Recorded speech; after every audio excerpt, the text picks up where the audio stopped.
Estamos no parquinho e nós vamos andar na roda gigante. A gente entra na roda gigante, a cabine é fechada e ela começa a girar.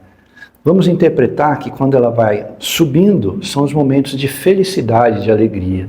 E quando chega ao topo, ela começa a descer, e aí são os momentos de sofrimento e tristeza. Só que essa roda gigante não para de girar, é como a roda da vida, também conhecida como Sansara. Então a gente fica preso em momentos de felicidade, aos quais se sucedem momentos de tristeza. Será que a gente pode ficar só com o lado bom, o lado da alegria, da paz, da felicidade?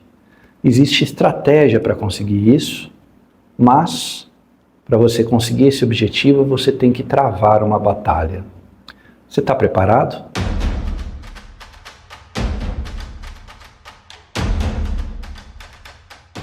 No vídeo passado, nós vimos que o Yoga clássico, o Yoga Sutras de Patanjali, tem 8 membros.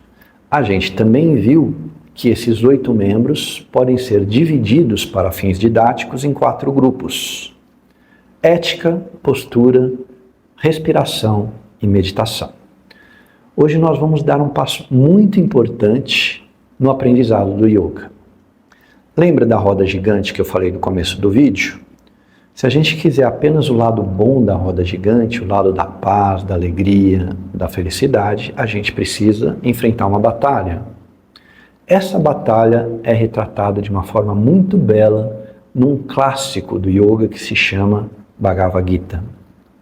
Nessa história, o homem que procura a evolução, a sabedoria, a paz, o seu próprio desenvolvimento, se chama Arjuna. E ele é ajudado pela própria divindade, que na história se chama Krishna.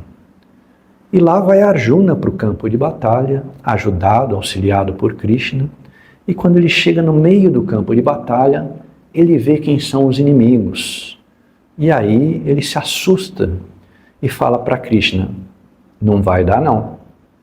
Krishna, ali estão os meus parentes, são sangue do meu sangue. Não há honra nessa batalha. E ainda que eu saia vitorioso, a vida perderia todo sentido. Então Krishna começa a explicar para Arjuna a importância da batalha e a importância de sair vitorioso. Em determinado momento, Krishna fala para Arjuna: enche-te de coragem contra os teus inimigos e sejas quem realmente tu és. Mais à frente, Krishna fala para Arjuna: agora te revelarei o caminho do yoga, em virtude de cujo conhecimento e prática serás capaz de libertar-te da concatenação do teu próprio destino.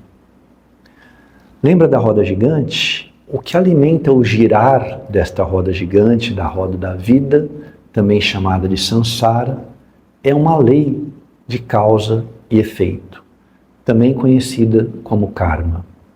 Para a gente enfrentar essa batalha, a gente precisa saber quais são as regras. E as regras são as leis físicas, as leis do mundo. Veja a lei da gravidade.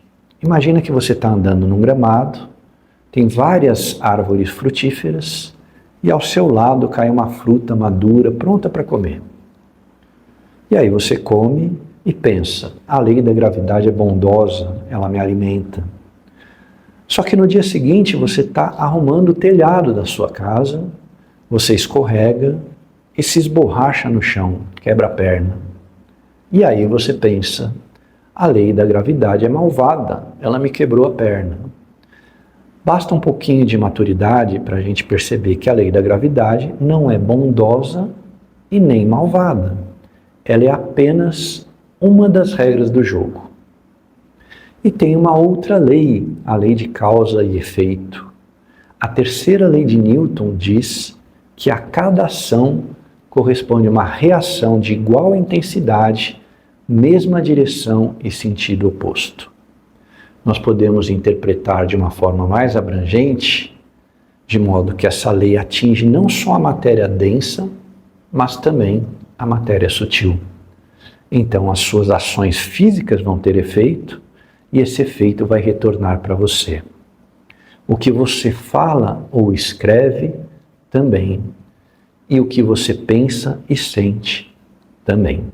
Tudo que você joga para o mundo te devolve. E por essa razão é muito inteligente que a gente pare de criar causas que gerem efeitos de sofrimento na gente. Como fazer isso? Essa batalha que Arjuna tem que enfrentar é uma batalha muito difícil. Quando Arjuna vê os inimigos, ele fraqueja, ele fala, não, se eu combatê-los, a vida não vai ter mais sentido. Por que isso acontece? Os inimigos estão dentro de nós. Os inimigos não são externos. Nós temos que combater as nossas emoções e estados afetivos, como, por exemplo, o egoísmo, a vaidade, a ira, a inveja, o apego. Só que isso é muito difícil para a gente, porque, para exemplificar, se você ama algo, se você diz que ama algo, muitas das vezes, 99% das vezes, você está apegado a algo. Como você vai se libertar do apego? Alguns sábios dizem que o amor tem ponto final. Eu amo você, ponto final. Se você coloca uma condição, não é amor, é sentimento de posse, é apego. Eu não posso dizer, por exemplo, eu amo você apenas se você estiver comigo. O amor não exige nada em troca. Eu amo você, ponto. É difícil isso. Para a maioria das pessoas isso é muito difícil. Então a gente reluta em ter que combater o apego, porque, eu tenho o direito de me apegar às coisas, eu tenho o direito de ter ciúme, de ter vaidade e etc. Então, como é muito difícil, o yoga vem para nos ajudar com estratégias. E a nossa bússola para combater os inimigos de maneira suave, sem sofrer, além das técnicas de postura, respiração e meditação, é a parte ética. É aí que entra o yoga para nos ajudar a combater as causas dos sofrimentos que nós temos. E o primeiro princípio ético do yoga vem da palavra sânscrita ahimsa, que significa não violência. E aí você pode falar para mim, Rodrigo, tá super de boa. Hoje em dia eu não agrido ninguém fisicamente, então esse princípio está superado.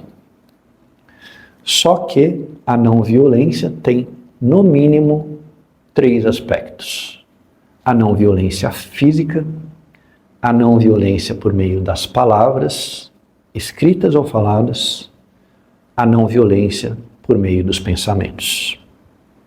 Eu acredito que a maioria das pessoas que estão interessadas em aprender yoga já tenha superado o primeiro estágio, que é de não agredir os outros fisicamente.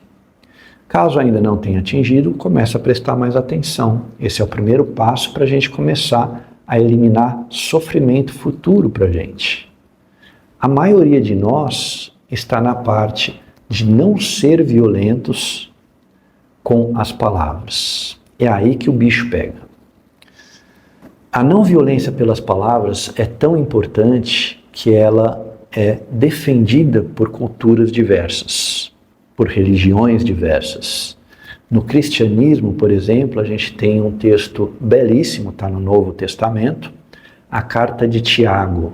Tem um tópico apenas sobre o uso da palavra. É intitulado, pelo que eu me lembro, é Pecado da Língua, alguma coisa assim. E nesse texto, Tiago fala, aquele que não cair pela palavra, este é um homem perfeito. E fala também, considerai como uma pequena chama pode incendiar uma grande floresta. Olha só a proporção que ele dá ao uso da palavra. Ele diz que se um homem for capaz de controlar a própria palavra, ele é perfeito. E ele também diz que, fazendo uma metáfora, uma pequena fagulha, uma pequena palavra, pode incendiar uma grande floresta, ou seja, pode causar um grande estrago. Tem uma monja budista chamada Jitsuma Tenzin Palmo, que fala que quando estivermos falando de alguém que não está presente, devemos falar algo que, se a pessoa estivesse presente, ia ficar contente de escutar. Um monge budista, Lama Rinchen Gyaltsen, fala que uma palavra pode ferir mais do que uma espada. E no Evangelho de Buda, quando ele vai explicar a quarta nobre verdade, que é constituída por 8 passos para você eliminar o sofrimento, um desses passos é o uso correto da palavra. E ali, Buda diz: cuidai de vossos lábios como se fossem os portais do palácio de um rei. Tentem observar pessoas que vocês admiram pelas qualidades de bondade, de ética, de serenidade. Como essas pessoas usam as palavras? Observem. E observe como é difícil a gente tentar conseguir controlá-las. Mas esse é o principal desafio, e é o desafio deste vídeo aqui, fazer você refletir na importância que isso tem para que você pare de sofrer no futuro. A lei de causa e efeito, a lei do karma, ela alcança tudo que a gente faz, pensamentos, palavras e ações físicas. Mas a maior parte do nosso karma decorre do uso das palavras. Por isso é muito importante que a gente preste atenção nesse fato. A não violência tem mais um nível, que é o nível da não violência pelo pensamento. Se cuidar das palavras já é difícil, cuidar dos pensamentos é mais difícil ainda, sobretudo porque ainda não temos um treinamento eficaz de controle dos nossos pensamentos. Mas a gente pode dar um pequeno passo para progredir.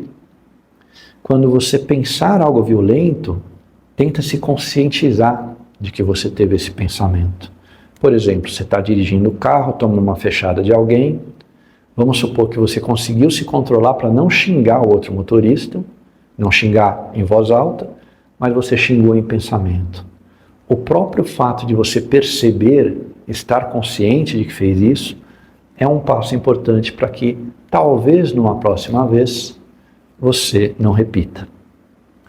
Então, esse é o conceito, o primeiro princípio ético do yoga, não violência. Vamos ser inteligentes, vamos cuidar de não dar causas àquilo que a gente sabe que vai trazer sofrimento futuro. Existe uma dificuldade porque a gente não associa diretamente algumas condutas que a gente tem com sofrimentos que a gente tem. Uma criança, quando coloca o dedo na tomada, ela leva o choque. É um efeito imediato. Automaticamente, ela não vai mais colocar o dedo na tomada, porque ela sabe que isso é a causa do sofrimento que ela experimentou. E o yoga propõe que você, seguindo os princípios éticos, ele te facilite como uma bússola. Se você não consegue identificar por que você sofre hoje, se você começa a seguir os princípios éticos, você está indo num caminho que vai te ajudar no futuro. A lição de casa para esse vídeo é você fazer não só a técnica dos 3 minutos de respiração que eu passei no vídeo passado, mas também vigiar as suas palavras. Se você fizer o exercício da respiração todos os dias, uma vez ao dia, aqueles 3 minutos, e também conseguir fazer um esforço para controlar as suas palavras, para que tudo que saia da sua boca, tudo que você escreva, seja bom, seja pacífico, seja útil, você vai estar dando um passo muito importante na eliminação de sofrimentos que seriam futuros. A gente se vê no próximo vídeo.